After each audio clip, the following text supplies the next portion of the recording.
நல்லதா 4 விஷயம். 1, நீங்க செஞ்சிட்ருக்கிற ஒரு நல்ல விஷயத்துல உங்களுக்கு பயம் வருதுன்னா, கவலைப்படாதீங்க.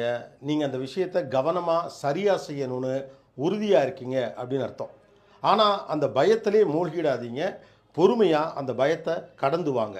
Fear is a signal of growth. அதனால திரும்பி வந்துராதீங்க. தொடர்ந்து முன்னேறுங்க. 2, உங்கள் தவறுகளை ஒத்துக்கொள்வதில் ஈகோ இல்லாமல் இருங்கள். அப்பதான் அந்த தப்ப சரி செய்ய முடியும். இல்லைன்னா அந்த தப்பை சரின்னு நிரூபிக்கிறதுக்காக தேவையில்லாமல் டயத்தை வேஸ்ட் பண்ணிக்கிட்டே இருப்போம். அதனால் ஒன்றும் நடக்க போகிறதே இல்லை.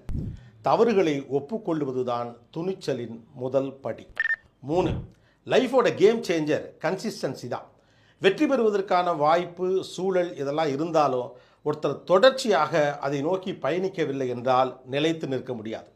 அலுப்பில்லாமல் அயராமல் வெற்றியை நோக்கி பயணிக்கிறவர்கள் பெரும் திறமைசாலிகளை கூட பின்னுக்கு தள்ளிவிடுவார்கள். Consistency is the key.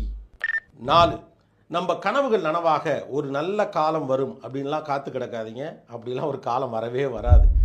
உங்கள் ட்ரீம்ஸை மட்டும் வச்சுக்கிட்டு ஆக்ஷனே எடுக்காமல் இருந்தீங்கன்னா அது வெறும் ஃபேண்டசி தான். ஒரு ஸ்டெப் எடுத்து வைங்க. டிசப்பாயின்மெண்ட்ஸை ஃபேஸ் பண்ணுங்கள், லாஸை ஹேண்டில் பண்ணுங்கள். அதுலேருந்து கிடைக்கிற லேர்னிங் தான் வெற்றிக்கான முதல் புள்ளியை வைக்கிறது.